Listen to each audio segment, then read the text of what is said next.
Assalamualaikum warahmatullahi wabarakatuh. Saya Arya Hadra Wibowo dengan NIM 230002411 dari mata kuliah Filsafat Hukum. Pada kesempatan kali ini, saya akan memaparkan materi mengenai hubungan antara negara hukum dan hak asasi manusia atau disingkat HAM, dilihat dari perspektif filsafat hukum, serta memberikan satu contoh Undang-Undang Republik Indonesia yang mengatur tentang pelindungan HAM oleh negara. Pertama-tama, penting untuk kita pahami bahwa negara hukum adalah negara yang menyelenggarakan seluruh aktivitas dan kewenangannya berdasarkan pada hukum yang berlaku. Dalam pandangan filsafat hukum, hukum tidak hanya dipahami sebagai sekumpulan aturan normatif, melainkan juga sebagai sistem yang menjunjung tinggi keadilan, martabat manusia, serta supremasi hukum.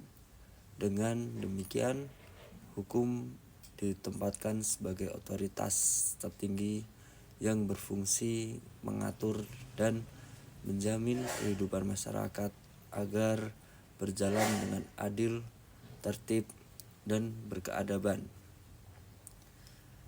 Salah satu tujuan utama dari negara hukum adalah menjamin dan melindungi hak asasi manusia atau HAM.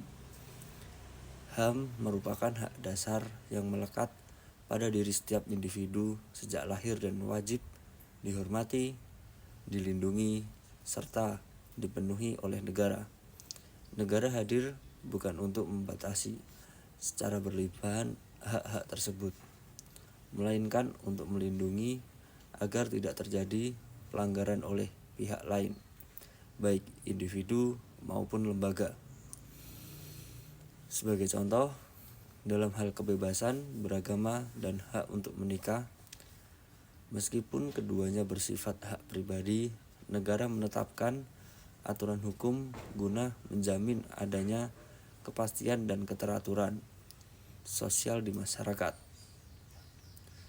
Dalam pelaksanaan perlindungan HAM, negara menegakkan sistem hukum melalui lembaga peradilan yang independen dan tidak memihak pihak manapun, sehingga setiap warga negara memiliki kedudukan yang sama di hadapan hukum.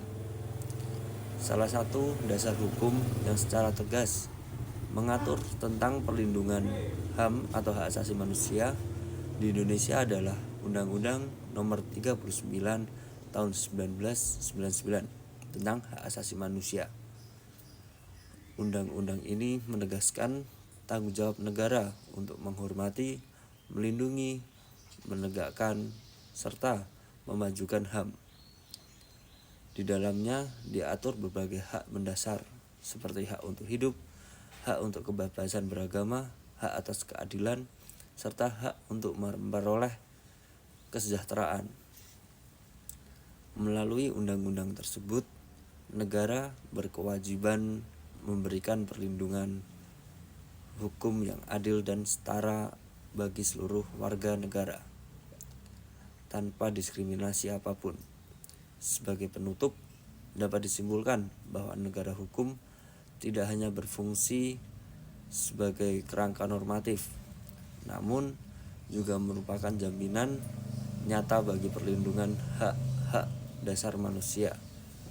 Hukum berperan sebagai instrumen utama untuk menciptakan kepastian, keteraturan, dan keadilan bagi seluruh warga masyarakat. Dengan demikian, dalam setiap penyelenggaraan pemerintahan, perlindungan dan penghormatan terhadap HAM harus selalu menjadi bagian yang tidak terpisahkan dari prinsip negara hukum. Demikian presentasi dari saya. Bila ada salah kata mohon maaf. Saya akhiri. Wassalamualaikum warahmatullahi wabarakatuh.